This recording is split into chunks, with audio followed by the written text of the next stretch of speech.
Okay, so let's choose some macroeconomic headlines in our news box together this morning as we start the new business and markets with Michael Famaroti. Is the chief economist at Vertival Capital Management. Is live to us via Skype. Michael, good morning. We hope you had a very nice weekend. Let's get this conversation started. We have a few issues, but of course, let's start with the issue around the Eurobond Roadshow, which is taking place in London.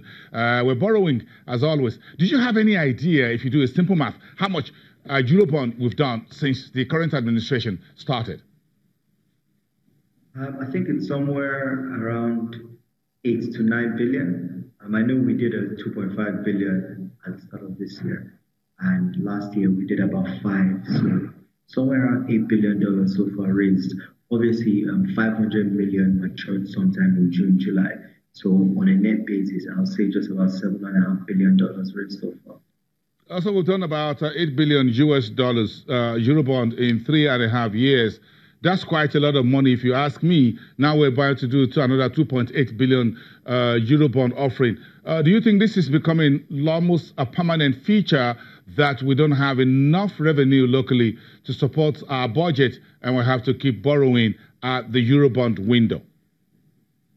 Well, I think this policy should not surprise us because a couple of years ago, this administration spelled out their spending plans and their borrowing strategy. So they explained that they wanted to spend large budgets, primarily on capital expenditure, and that they were going to try as much as possible to shift the borrowing towards long-term external debt.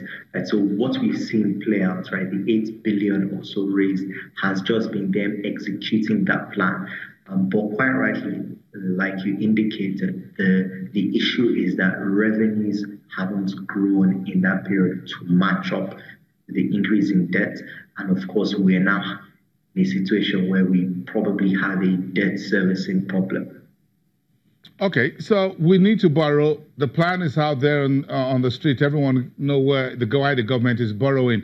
At the last mention, the vice president says north of 7.2 trillion naira has been spent on infrastructure so far.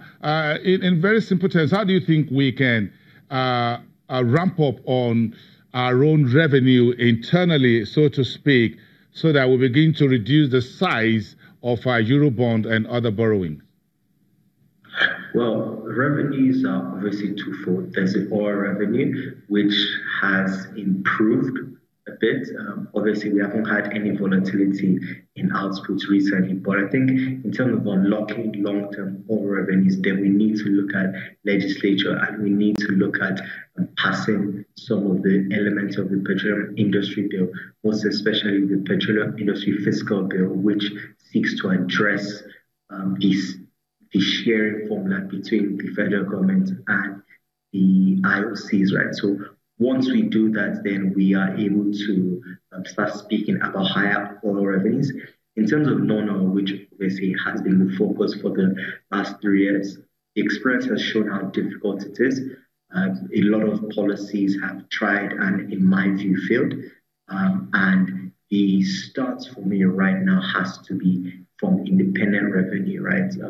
It's been difficult to mobilize the tax base, but the federal government should have a firmer grasp on its business units almost. But independent revenue has fallen very short, and a lot of times, obviously, there are headlines about certain parastatals or government enterprises failing to remit what they ought to, right? So plugging those leakages can have a surprisingly strong effect on government revenues. Okay, well, we're getting into the deep end of the political season, even though we don't have the full campaign soapbox on the street yet. So, but now the government is talking about wrapping up the 2019 budget and most likely presenting it to the National Assembly before the end of this month, on or before that. That will be consistent a little bit with what the administration has done over the last 1 or 2 year period. and the soundbites we get on a daily basis. For example, the SACO PLC offer for sale, which begins today for the next few days from the BP side. Do you think this administration is still keeping its eyes on the economic ball and not allowing the distractions of getting a second term in office from the economic space? Well, to be fair, I think it's worth pointing out that the executive is not the only arm of government that is susceptible to being distracted by elections. And you rightly pointed out that in the last couple of years, the federal government has been timely in its budget submissions, and the challenge has been the delays in the National Assembly and the back and forth between them and the executive. So it would be interesting to see if that plays out likewise going into 2019, where both parties know that all eyes are going to be on their behavior, and the timing of budget passage will play a role in how favorably they are judged by their constituents. Okay, so let's come down to where we crunch some of the numbers. October inflation is next week. We have a bit of a soft data coming through this week on the petroleum consumption, import, and what have you, transportation cost, LPG, which is called the cooking gas and all of that. So if you put all of this together, do you think we have some sort of economic data on the street to help investment decision making? Yeah, I think at the moment, not much attention will be paid to the economic data coming in. I don't think anybody's expecting anything surprising with inflation. The expectation is either that it's going to stay flat or go up a little bit, and I don't expect that to move the needle of any decisions. What people are likely going to be paying attention to, obviously, is the political environment. But also, you mentioned the SACO PLC offering and any other corporate announcements that may be seen in the news over the next few weeks. That's what's really going to be moving the needle of decisions now. So when you sit down with the rest of your team, what's your reading of the economic front at this time?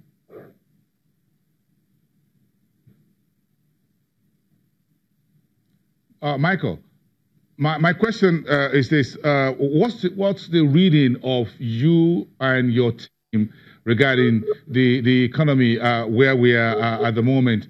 Okay, I guess we lost Michael Famaruti there, the chief economist at Vertiva Capital Management. The conversation around some of the economic data on the street as we will see them this week. The Bureau of Statistics will release the LPG, petrol, and automotive gas data tomorrow. Then we have the Transport Watch data later in the week. These are a bit of a soft side of backward-looking oil and gas, petrochemical data. But of course, the big inflation data will be in next week, the 21st. And as you heard from Michael there, this will not likely move anything on the radar. Well, of course, expectations that inflation will continue its uptick, which it has turned since the month of August, around September as well. So this will be consistent. If it moves up, by what margin is anyone's guess? Of course, we have some of the forecasts from today. When we have them, we will let you have them as well. We get this all the time, what the outlook is on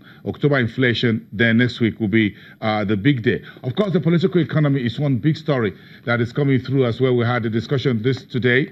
But the investment market, the global debt market, is waiting for Nigeria to speak to its $2.8 billion latest Eurobond, which is the final round for 2018. Part of this money will go into budget funding. That will be consistent with the borrowing plan of the Buhari's administration over the last 3.5 years. As you heard from Michael there, we've seen close to $8 billion in Eurobond borrowings from this administration since it got into office May 29, 2015. This will all go onto the market street. So what else is making the headlines today? you have the Eurobond, then you have your inflation, then of course you have the NCM. This will be the final meeting for 2018 for the Nigeria Securities and Exchange Commission Capital Markets Committee meeting. The 10-year Eurobond, which was floated in November 2014, clocks 4 years this month, and that will be the big elephant in the room for discussion under Mary Oduk, the head of the SEC, who will be holding that meeting with all the market operators and exchange operators as well. But I guess we're just shooting Michael Famoroti back there for just about a minute to wrap up this macroeconomic conversation. Michael, it's good to have you back. We lost that connection about